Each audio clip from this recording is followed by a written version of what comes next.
Ya, assalamualaikum warahmatullahi wabarakatuh. Perkenalkan, nama saya Abdul Hadi Sancoko, dengan nomor NIM 203 150 1733, mahasiswa dari Universitas Budi Luhur, dan perkenalkan dosen pengampu manajemen pemasaran saya, yaitu Dr. Muhammad Mabrur Taufik, SAG, SEMM. Di sini saya akan menerangkan materi lingkungan pemasaran untuk tugas UTS semester 2 ini agar mendapat nilai yang memuaskan. Yang pertama saya akan menjelaskan lingkungan pemasaran dari tujuannya. Tujuannya yang pertama itu adalah menggambarkan kekuatan lingkungan yang mempengaruhi kemampuan perusahaan untuk melayani pelanggannya. Lalu yang kedua ada menjelaskan bagaimana perubahan dalam lingkungan demografis dan ekonomi mempengaruhi keputusan pemasaran. Nanti akan dijelaskan pada bawahnya. Lalu yang ketiga ada mengidentifikasikan gejala utama dalam lingkungan alam dan teknologi perusahaan. Kemudian yang keempat ada menjelaskan perubahan kunci dalam lingkungan politik dan budaya. Lalu ada yang terakhir, yang kelima, yaitu mendiskusikan cara perusahaan bereaksi terhadap lingkungan pemasaran. Lalu setelah lingkungan pemasaran, saya akan menjelaskan kajian konsep. Yang pertama ini mempelajari lingkungan pemasaran dan cara perusahaan menganalisis lingkungan ini untuk memahami pasar dan konsumen dengan lebih baik. Lalu perusahaan harus terus mengamati dan mengelola lingkungan pemasaran untuk mencari peluang dan mencegah ancaman. Selanjutnya, lingkungan pemasaran terdiri dari semua pelaku dan kekuatan yang mempengaruhi kemampuan perusahaan untuk melakukan transaksi bisnis secara efektif dengan pasar sasarannya. Lalu kemudian setelah kajian konsep, saya akan menjelaskan lingkungan mikro perusahaan. Lingkungan mikro perusahaan itu sendiri terdiri dari pelaku lain yang dekat dengan perusahaan dan bergabung untuk membentuk jaringan penghantar nilai perusahaan atau mempengaruhi kemampuannya untuk melayani pelanggannya. Yang pertama itu lingkungan mikro meliputi lingkungan internal perusahaan, beberapa departemen dan tingkat manajemennya. Karena lingkungan internal itu sangat mempengaruhi pengambilan keputusan pemasaran. Lalu ada firma saluran pemasaran. Firma saluran pemasaran ini yaitu ada pemasok dan perantara pemasaran. Perantara pemasaran ini yaitu termasuk penjual perantara, firma distribusi fisik, agen jasa pemasaran, dan juga perantara keuangan. Mereka bekerja sama untuk menciptakan nilai pelanggan. Lalu yang ketiga ada 5 jenis pasar pelanggan. 5 jenis pasar pelanggan ini meliputi konsumen, bisnis, penjual perantara, pemerintah, dan juga pasar internasional. Lalu yang keempat ada pesaing.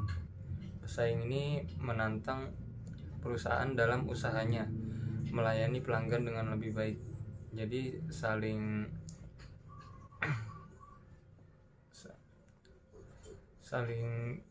menjadi lebih baik ya. Lalu yang terakhir, yang kelima ini, beragam masyarakat mempunyai kepentingan aktual atau potensial atau dampak bagi kemampuan perusahaan untuk memenuhi tujuannya. Ya, itu tadi penjelasan dari lingkungan mikro perusahaan.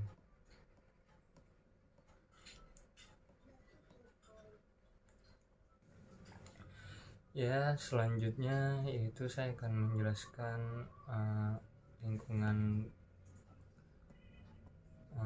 lingkungan makro perusahaan ya. Tadi sebelumnya lingkungan mikro, dan sekarang lingkungan makro ini terdiri dari kekuatan sosial yang lebih besar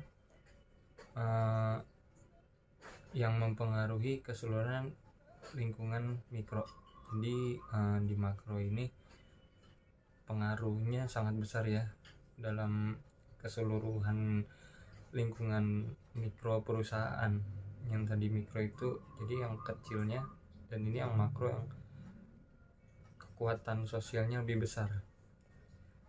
Lalu kekuatan-kekuatan ini membentuk peluang dan juga menempatkan ancaman bagi perusahaan. Jadi nggak cuma peluang aja ya, kekuatan-kekuatan ini bisa juga menjadi ancaman yang sangat fatal dalam perusahaan. Jadi harus benar-benar diperhatikan lebih baik. Lalu ada 6 kekuatan pembentuk. Nah, 6 pembuat kekuatan yang membentuk lingkungan makro ini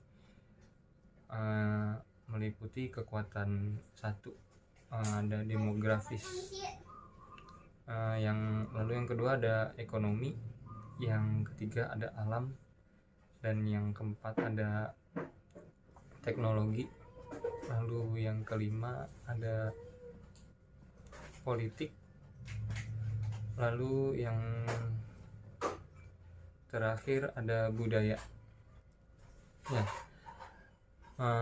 Dari keenam ini saya akan menjelaskan satu persatu pengertiannya, kekuatan dari 6 ini. Yang pertama itu lingkungan demografis. Lingkungan demografis itu sendiri adalah studi karakteristik populasi manusia. Jadi di sini belajarnya tentang populasi manusianya.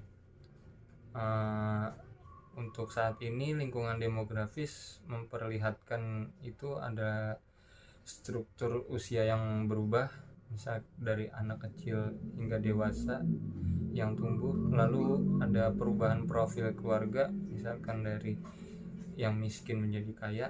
Lalu perubahan populasi geografis, misalkan yang baru ini ibu kota akan pindah ke Kalimantan ya, itu juga termasuk perubahan populasi geografis. Lalu yang selanjutnya ada populasi terdidik dan pekerja kerah putih lebih banyak. Jadi mengutamakan pendidikan terlebih dahulu gitu. Jadi di sini sangat penting. Lalu yang terakhir ada peningkatan keragaman. Jadi kayak keragaman asal orang itu sendiri. Lalu setelah lingkungan demografis ada lingkungan ekonomi. Lingkungan ekonomi ini sendiri terdiri dari faktor-faktor yang mempengaruhi daya beli dan pola pembelian. Daya beli itu ada permintaan dan penawaran ya, dan pola pembeliannya itu. Lalu lingkungan ekonomi ini cenderung ditentukan oleh perhatian konsumen pada nilai dan perubahan pola belanja konsumen. Ya, lalu ada perubahan lingkungan demografis dan lingkungan ekonomi yang tadi saya jelaskan. Nah, ini lebih ke perubahannya. Pada saat ini konsumen yang terperas itu secara finansial sedang mencari nilai yang lebih besar. Jadi kombinasi yang tepat dan kualitas jasa yang baik pada harga yang wajar. Jadi kita nggak bisa menentukan harga dengan sembarangan. Lalu ada juga distribusi pendapatan juga berubah. Jadi pendapatan per kapita itu dapat berubah-ubah. Misalkan orang kaya semakin kaya, yang kelas agak menengah itu menjadi menurun, dan orang miskin akan tetap miskin. Jadi menghasilkan dua tingkat pasar. Pada saat ini banyak perusahaan melakukan penawaran pemasaran mereka pada dua pasar yang berbeda. Misalkan orang kaya dan juga orang miskin, jadi dibedakan. Itu tadi dari perubahan demografis dan ekonomi.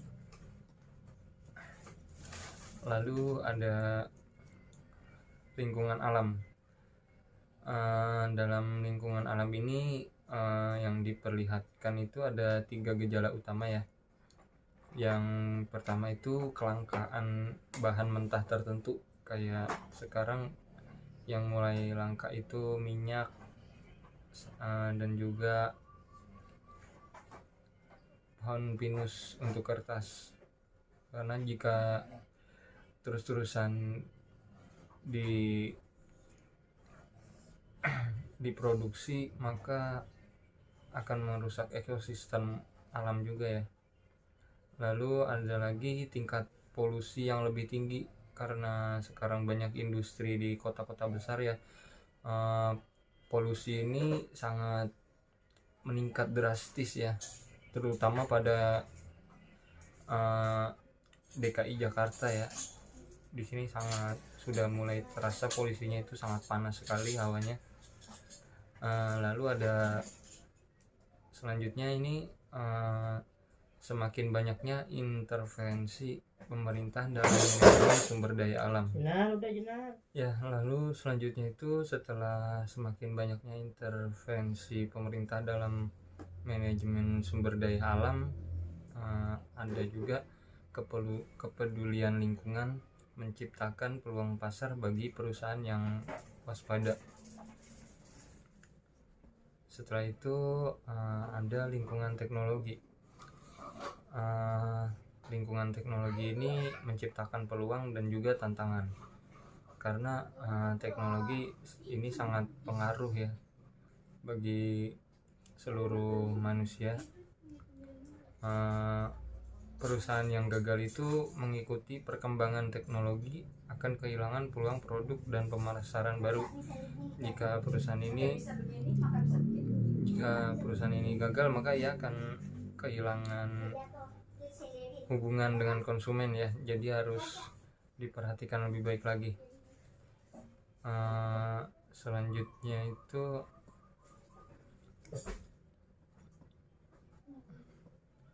ada lingkungan politik. Nah, di sini lingkungan politik itu terdiri dari hukum, badan, dan kelompok yang mempengaruhi atau membatasi tindakan pemasaran, yaitu pemerintah.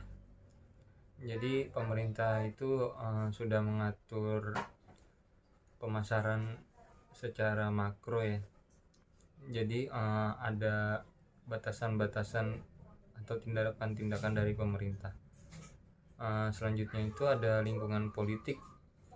Perubahannya itu mendunia. Lingkungan politik ini telah mengalami 3 perubahan yang mempengaruhi pemasaran di seluruh dunia. Semakin banyaknya undang-undang yang mengatur bisnis, jadi di sini semakin sulit karena sangat banyak bisnis yang dibatasi oleh pemerintah. Ini akan sangat berpengaruh dalam pemasaran di seluruh dunia. Lalu ada penegakan hukum yang kuat oleh badan pemerintah. Selanjutnya itu penekanan tindakan tanggung jawab etika dan sosial yang lebih besar. Ini sangat ditekankan.